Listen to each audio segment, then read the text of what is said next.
Good morning student. अब हमने जो हमारा लेसन चल रहा है we are not afraid to die, उसकी हमने समरी की है। अब हम इसमें जो 18 शॉर्ट आंसर टाइप क्वेश्चंस हैं उनमें से हम आज आधे करेंगे। केवल ध्यान से सुने, और कई बार 2-3 बार रिपीट भी हो गया लेसन। बहुत जल्दी ही बहुत अच्छी तरीके से तुम्हारे क्वेश्चन समझ में आ जाएंगे, पर ध्यान से सुने। जिसने समरी ध्यान से सुनी होगी, क्वेश्चन बिल्कुल आसान है उसके लिए। चलो समझते हैं पहला question. Who is the narrator of the story, what did they decide to do. कहानी का नरेटर कौन है और उसने क्या करने का जो है निश्चय किया। आपको पहले ही पता है, this is an adventure story, यह एक साहस से भरी कहानी है।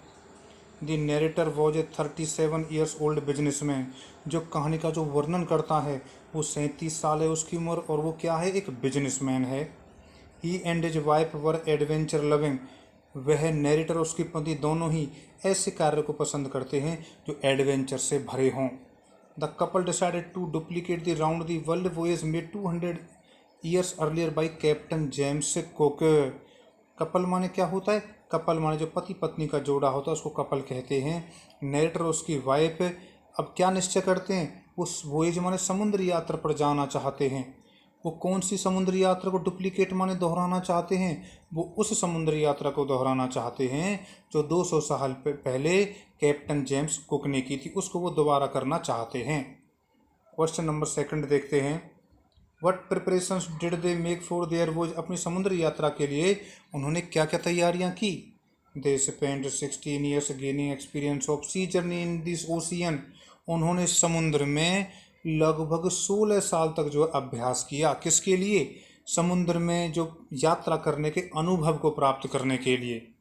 Then one day the whole family set out on the long and difficult journey, और एक दिन सारा परिवार एक बहुत ही लंबी और बहुत ही डिफ़िकल्ट जर्नी पर जाने के लिए तैयार हो जाता है। Apart from the writer and his wife, writer उसकी वाइफ को छोड़कर, Mary their two children 6 years old, एक minute.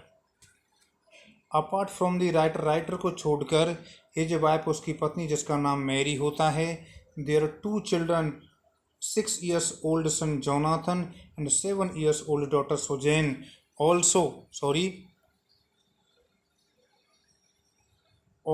Took part in the journey. Writer को छोड़कर उसकी वाइफ मैरी, उसके 2 बच्चे जिसमें 6 साल का उसका बेटा जोनाथन होता है और 7 साल की उसकी बेटी सुजैन होती है, वो भी उस यात्रा में भाग लेते हैं। Describe the ship used by the narrator and his family for the voyage, समुद्री यात्रा के लिए जो नरेटर उसकी वाइफ के जरिए जो शिप यूज किया जाता है उस शिप का हमें वर्णन करना है। They named their ship Wave Walker, उन्होंने अपने शिप का नाम रखा Wave Walker. It is 23 metre, इसकी लंबाई 23 मीटर थी, और यह 30 टन ब्यूटीफुल जो लकड़ी का बना हुआ था। दे हैड स्पेंट मंथ्स, उन्होंने महीने गुजार दिए fitting it with necessary things, इस शिप में महत्वपूर्ण चीज़ें फिट करने के लिए, and testing it out in the rough weather, और इसको जो बहुत ही ज़्यादा रफ बेकार मौसम होता है उसमें भी उन्होंने इस जो शिप को टेस्ट किया। ऐसे करके उन्होंने बहुत सारे साल गुजार दिए। How did the first leg of their journey pass, first leg माने पहला चरण, उनकी यात्रा का पहला चरण कैसे गुजरा। Whom did they take as helpers after that, और उन्होंने हेल्पर के रूप में कौन से व्यक्तियों को लिया। They had planned a journey of 15,000 kilometres, writer उसके फैमिली ने लगभग 1,05,000 किलोमीटर यात्रा की योजना बनाई। The first leg of this journey past pleasantly, पहला उनकी यात्रा का पहला चरण बड़ी खुशपूर्वक बीत जाता है। आफ्टर दैट दे हीडेड ईस्ट, उसके बाद वो पूरब की ओर प्रस्थान करते हैं। दे टुक 2 पर्सन एज हेल्पर्स, वे हेल्पर्स के तौर पर 2 व्यक्तियों को अपने साथ लेते हैं। वो कौन होते हैं? एक तो लैरी विगिल होता है जो अमेरिका से होता है, और जो दूसरा होता है वो सीगलर होता है जो स्विस से होता है। स्विस माने स्विट्जरलैंड से। ठीक है, क्वेश्चन नंबर 5 देखते हैं। When did the voyagers begin to encounter strong winds, जो राइटर और उसके परिवार को जो बहुत ज़्यादा खतरनाक जो हवाएं थी उनसे सामना उनको कब हुआ।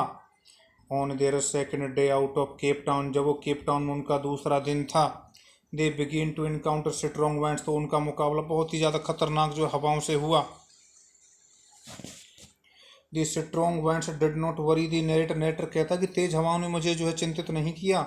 But he was worried by the size of the waves, लेकिन मैं उनसे बहुत ज़्यादा परेशान था, जो उन लहरों को जो साइज था मैं उससे बहुत ज़्यादा परेशान था, विच वर अप टू 15 मीटर्स हाई, जो लगभग 15 मीटर ऊंचा था। ऑन 25 दिसंबर, 15 दिसंबर को देवर 500 kilometre east of Cape town, 25 दिसंबर को सॉरी, वो केप टाउन के पूरब में लगभग 3500 किलोमीटर की दूरी पर थे। ऑन दी न्यू ईयर, जब नया साल आया, the weather was the same, तो वेदर पहले की तरह ही बेकार भयानक बना रहा। लास्ट क्वेश्चन करते हैं बेटा, वीडियो ज़्यादा लंबी हो जाएगी, दिक्कत आएगी। How did the weather worsen on 2 January, जो 2 जनवरी को मौसम और ज़्यादा ख़राब कैसे हो जाता है। ऑन 2 जनवरी, 2 जनवरी को दी वेव्स वर वेरी बिग, लहरें बहुत ज़्यादा ऊंची ऊंची हो गई। एट अबाउट 6 PM, लगभग शाम के 6 बजे, जिससे स्काई ग्रू डार्क, जो आकाश था वो काला काला हो जाता है। The writer found a big cloud at a distance, जो राइटर होता है दूर से बहुत बड़े बादल को देखता है।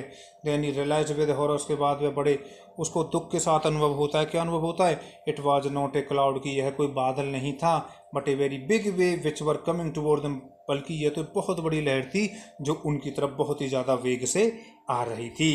इस प्रकार हमने 6 क्वेश्चन किए, 18 क्वेश्चन है, शॉर्ट आंसर टाइप क्वेश्चन। बाकी क्वेश्चन ऐसे ही धीरे धीरे हम करते रहेंगे। थोड़ा काम इसलिए करते हैं हम, ताकि आप धीरे धीरे से नोट्स वगैरह बनाते रहें, आपको परेशानी नहीं है। ठीक है, तो बहुत बहुत धन्यवाद वीडियो देखने के लिए।